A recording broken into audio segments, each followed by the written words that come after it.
Hey, what's up everybody? Welcome to my channel, RC Hyper Racing. Of course, this video is not going to be RC related because previously my channel was an all over channel. I did everything from food reviews, food challenges, what else? Oh, and my electric bike, my Super 73 S1. So unfortunately, I knew that was like last year when I had the S1 and I posted some videos. School got kind of crazy. I had to sell my Super 73 to a friend of mine's, Chris. Chris, if you're watching this, thanks for helping me out. Um, Anyways, so recently things got kind of rough, and I won't get into detail because I don't want to air it out on YouTube, but let's just say things got rough. And then things happened. Chris ended up with my Super 73, which is fine. I'm happy he's happy. But now I have this.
Alright, so we're back. As you can see, I think for me the biggest difference between the S1 and the R is really obvious. So one, I think the pros is torque after the upgrade. The front suspension, but even though it's you can adjust it, still it has some nice dampening to it. So when you're going off-roading, or riding on loose dirt, I don't know about off-roading yet. Haven't tried it. As you can see in the video, it was just loose dirt riding all over the place. The rear suspension, so the coilover in the back, I kind of dialed it into like how I had my R6. So when I first got it from the dealership, it was like really rocky and bumpy, and I didn't like that. So I ended up being like fish. It was just completely fishtailing, which basically means your rear suspension's too soft. So I made it. I think it's like a quarter hard. So it's almost. Is it quarter? Yeah, I made it about 3/4 hard, like the turns, and it helped a lot. Don't mind me, the sun's kind of in my face, which is good. Yeah, I really like how this compared to the S1. This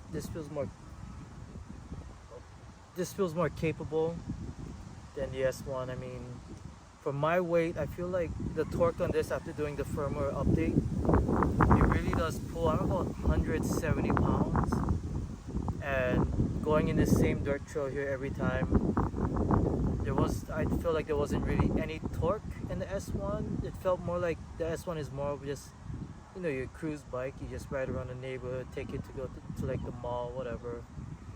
But I feel like the S1, if you have the money, definitely worth the price. Because, well, like this here, the fork, you can't adjust it. little bit, yeah, you pay for what you get compared to like the RX, which is almost either almost or about 4 grand now. And I like the rear suspension too, because honestly, when I used to ride the S1, my back used to be a little sore. But that's because I used to ride over here, like ride on loose dirt.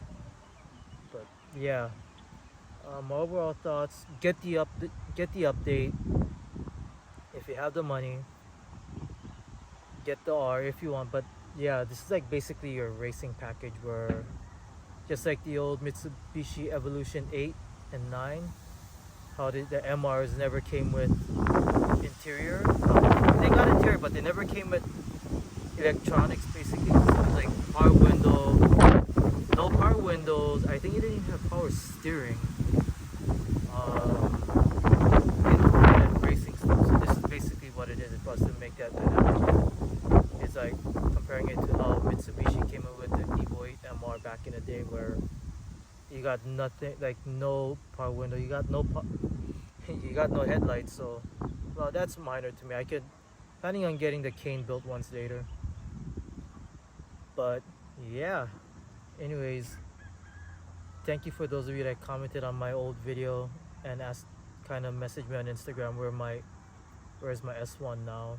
But Chris, definitely let's go riding as soon as I get one. Yeah, anyways, it's a badass bike. Let's go.